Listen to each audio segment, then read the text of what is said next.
उत्तराखंड की बात करते हैं तो यहाँ 19 अप्रैल को एक ही चरण में चुनाव होना है। चुनाव ऐलान के साथ ही आदर्श आचार संहिता लागू हो चुकी है, जिसके बाद पुलिस प्रशासन सख्ती देखी जा रही है पुलिस प्रशासन में भी। और आचार संहिता लागू होने के बाद पुलिस प्रशासन ने यहाँ पर कई जगहों पर फ्लैग मार्च किया है, कई जगह से होर्डिंग और बैनर और पोस्टर्स हटाए गए हैं।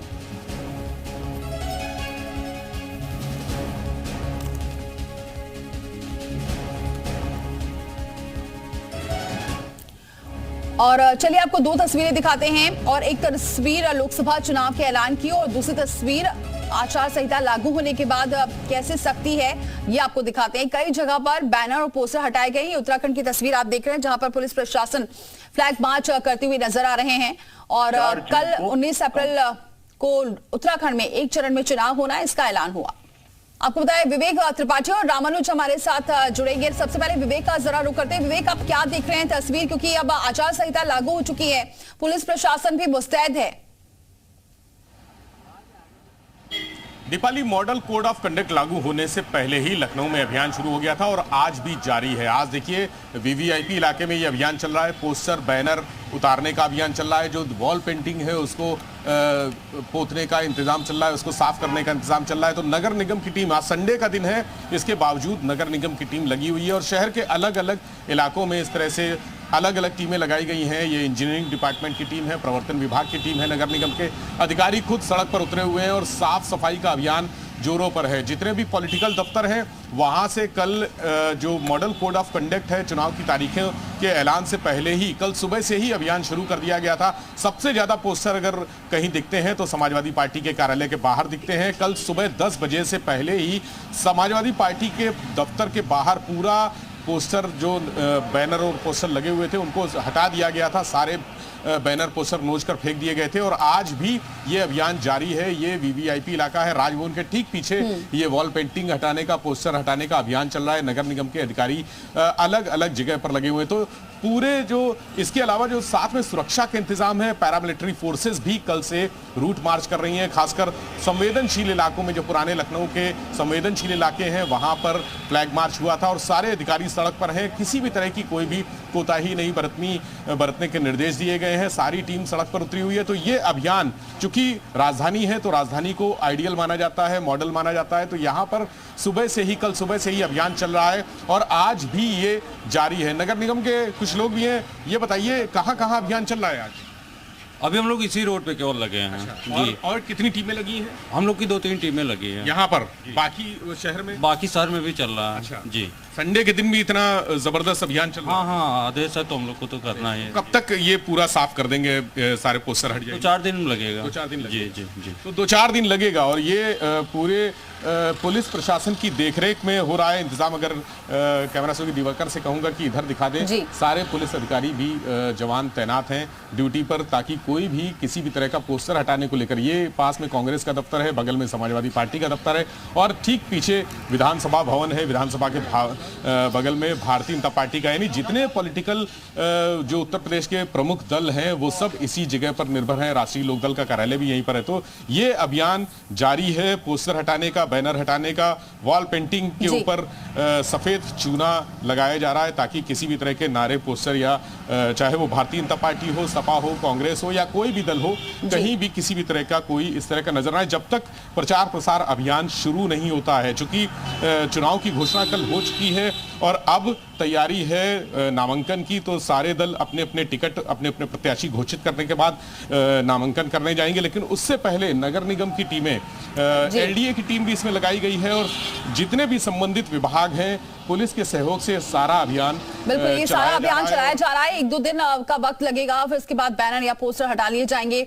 बने रहिए विवेक हमारे साथ। रामानुज भी हमारे साथ जुड़ चुके हैं। रामानुज, वहां की क्या तस्वीर देख रहे हैं, किस तरीके से एक्टिव नजर आ रहा है प्रशासन? बिल्कुल दीपाली, राजधानी देहरादून में सौवार्ड है। नगर निगम ने कल से शुरू कर दिया है। जितने भी बैनर, पोस्टर जगह जगह लगे हुए थे उनको हटाने का काम शुरू हो गया है। अगर तस्वीरों के जरिए दिखाएं तो आपको बताएं कि नगर निगम की ये जो टीम है, आप देखिए जो पोस्टर लगे हुए थे उसको हटाने का काम सुबह से किया हुआ है। तो इसी तरह से जगह जगह से सभी जो वॉल पेंटिंग थी उसको भी हटाया जा रहा है। और ख़ास तौर से राजधानी देहरादून में बहुत ही एक्टिवनेस देखने को मिली है और इसी तरह से पूरे प्रदेश में निष्पक्षता के साथ में चुनाव हो उसको लेकर के चुनाव आयोग की जो गाइडलाइंस जारी की गई है उसके मुताबिक जो लोकल एडमिनिस्ट्रेशन के अधिकारी और कर्मचारी हैं वो काम कर रहे हैं। अब तैयारी इस बात की जा रही कि पूरी पारदर्शी तरीके से चुनाव की जो प्रक्रिया है वो चलती रहे, कहीं किसी तरह से कोई व्यवधान ना आए, कोई परेशानी ना आए, उसको लेकर के काम किया जा रहा है। तो आप अगर देखेंगे शहर में जितने भी बैनर पोस्टर लगे थे उसको ज़्यादातर को हटा लिया गया। कुछ जगहों पर अभी भी ये अभियान चल रहा है। पूरी पारदर्शिता के साथ में ये चुनाव हो, कहीं किसी तरह से कोई प्रॉब्लम ना आने पाए उसको ध्यान में रखा जा रहा है। दूसरी तरफ निर्वाचन आयोग की जो तैयारी है नामांकन को लेकर के उसको भी अब शुरू कर दिया गया। पॉलिटिकल पार्टी के जो लीडर्स हैं उनकी भी बैठकों का दौर शुरू हो चुका है और वो नामांकन के लिए अब अपनी जो गणित है उसको लगा रहे हैं कि किस तारीख को नामांकन उनके प्रत्याशी करेंगे। तो इस तरह से अगर देखें तो कल से लेकर के आज तक शहर की जो सूरत है, जो सीरत है वो पूरी तरह से बदली हुई है। जहां झंडे, बैनर, पोस्टर तमाम देखने को मिलते थे 2 दिन पहले, आज फिलहाल को हटा लिया गया ज्यादातर स्थानों पर। तो इस तरह की स्थिति बनी हुई है। पूरी कहें कि जब से आचार संहिता लगी हुई है, चुनाव आचार संहिता के बाद से पूरी जो तस्वीर है वो शहर की बदल गई है। जी बहुत शुक्रिया। बिल्कुल बने रहिए रामानुज, आप भी हमारे साथ। एक बार फिर से विवेक का जरा रुक करते हैं। विवेक, और अगर पार्टियों की बात करें तो पार्टियों की क्या कुछ तैयारी आप देखने को मिल रही है?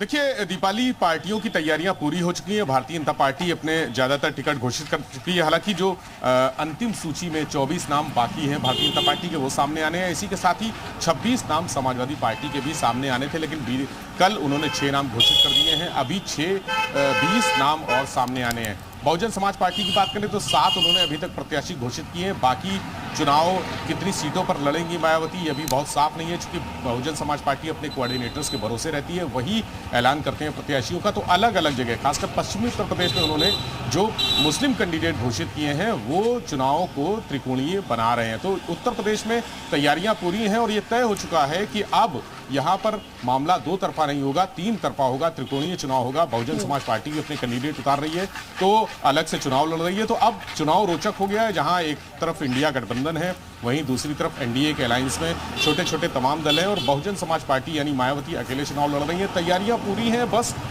टिकटों की घोषणा होते ही प्रचार की जो रूपरेखा है, रणनीति है, वो तय हो जाएगी।